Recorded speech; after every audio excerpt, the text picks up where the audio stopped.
ఊళ్ళో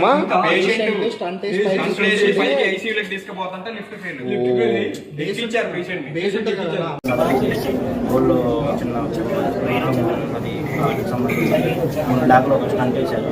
డాక్లో బాగా పోతుందని చెప్పారు. దానికి స్టంట్ వేయాలి, స్టంట్ వేయాలి, మా దగ్గర అది ఆర్టీసీ కార్డు ఉందని చెప్పారు. చెప్తే మేము దానికి సంబంధించి దానికి అప్లై చేయమని చెప్పాము. అప్పటికప్పుడు టైం అయిపోతే నెక్స్ట్ రోజు మార్నింగ్ అప్లై చేశారు. అప్లై చేసి అది 4-5 కల్లా శాంక్షన్ అయిపోయింది. దానికి ఏమైంది, వచ్చినాయి అమౌంట్ కొన్ని వచ్చినాయి, కొన్ని మీ చేతి నుంచి పెట్టుకున్న తర్వాత ఇవాళ సర్జరీ అన్నారు. 3 సర్జరీ అన్నారు. సర్జరీకి తీసుకెళ్ళి ఏమైంది, సర్జరీ చేశారు. సర్జరీ చేసిన తర్వాత మనం డాక్టర్ కన్సల్ట్ చేసి మాట్లాడాను. డాక్టర్ గారు ఏమన్నారు, కొంతమందికి సెట్ అయింది, కొంతమందికి ఇంత ఫస్ట్ చెప్పలేదు. ఫస్ట్ సెట్ కాలేదు మాకు ఫస్ట్ చెప్పలేదు. ఫస్ట్ ఏమన్నారంటే కంపల్సరీ సెట్ అయింది, మంచిగా ఉంటుంది, మేము గ్యారెంటీ చేస్తాం, మీరు డబ్బులు పెట్టుకుంటే సరే అన్నాం.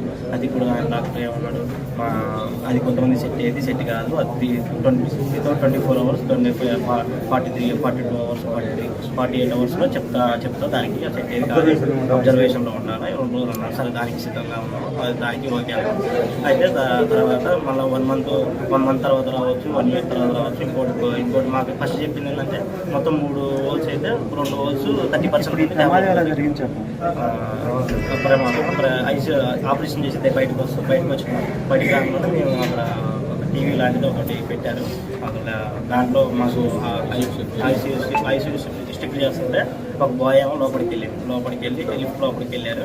మేము ఒక ఆయన బయట ఉంటాం, మమ్మల్ని రమ్మంటే మేము పైన ఉంటాము, మీరు రాండి అని చెప్పేసి మెట్ల మీద పోతే అది లిఫ్ట్ దిగి బడబడ సౌండ్ వచ్చి మేము కిందకి పైకి చూస్తే లాస్ట్కి సెల్లార్లోకి పోతే సెల్లార్లో పడి బ్లడ్తో మొత్తం బ్లడ్ మయమైంది. అది యజమానికి రిపోర్ట్ చేస్తే వాళ్ళు నిర్లక్ష్యం మాట్లాడారు.